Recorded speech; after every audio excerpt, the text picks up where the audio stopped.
రాష్ట్ర అభివృద్ధి కోసం మాజీ సీఎం వైఎస్ జగన్ సంకల్ప బలం చాలా గొప్పదని ఇప్పటికే చాలా సార్లు రుజువైంది. ఇప్పుడు భోగాపురం ఎయిర్పోర్ట్ విషయంలోనూ అదే జరిగింది.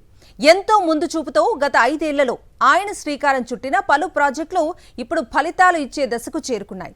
ఏపీలో గత 6 దశాబ్దాలుగా నోచుకొని సీపోర్ట్లు, ఎయిర్పోర్ట్లను పట్టాలెక్కించారు వైఎస్ జగన్మోహన్ రెడ్డి.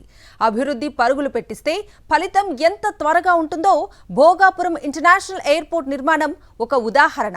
భోగాపురం ఎయిర్పోర్ట్ లో నేడు తొలి విమానం ల్యాండ్ అవుతున్న సందర్భంగా సాక్షి అందిస్తోన్న స్పెషల్ స్టోరీ. విశాఖపట్నం పొరుగున చకచకా నిర్మాణం జరుపుకుంటున్న భోగాపురం ఎయిర్పోర్ట్ ఇది.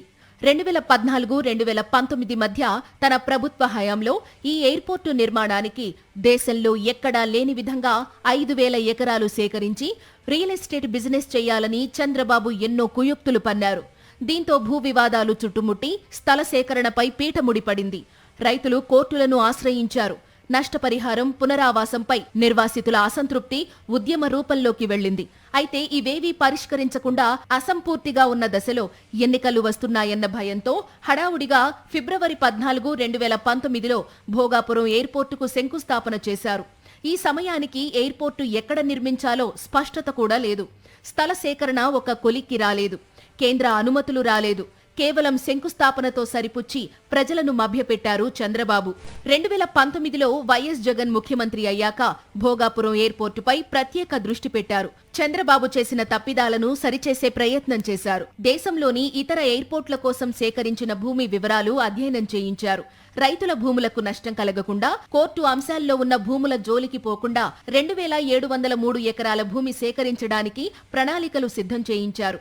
ఎయిర్పోర్టు నిర్మాణ సంస్థను ఒప్పించి 2,203 ఎకరాల భూమిలో ఎయిర్పోర్టు నిర్మాణానికి, మిగిలిన 500 ఎకరాల్లో రాష్ట్ర ప్రభుత్వ పారిశ్రామిక అవసరాల కోసం భూమిని కేటాయించారు. కోర్టులకెక్కిన పలువురు రైతులతో రాజీ మార్గాల ద్వారా భూ వివాదాలను వేగంగా పరిష్కరించారు. నష్టపరిహారం, పునరావాసం అంశాల్లో మానవతా దృక్పథంతో నిర్వాసితుల ఆకాంక్షలను నెరవేర్చారు. దీంతో ఒక్కో సమస్య కేవలం 1.5 ఏడాదిలోనే పరిష్కారమయ్యాయి. సమస్యలు తొలగిపోవడంతో ప్రత్యేక అధికారుల బృందాన్ని ఏర్పాటు చేసి కేంద్ర అనుమతుల కోసం దరఖాస్తు చేశారు.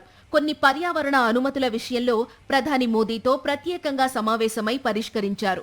దీంతో భోగాపురం ఎయిర్పోర్టు నిర్మాణానికి అడ్డంకులన్నీ పూర్తిగా తొలగిపోయాయి. ఏ విధమైన అడ్డంకులు లేవని స్పష్టత వచ్చిన తరువాత మాత్రమే మే 3, 2023న వైఎస్ జగన్ ఎయిర్పోర్టు నిర్మాణానికి శంకుస్థాపన చేశారు.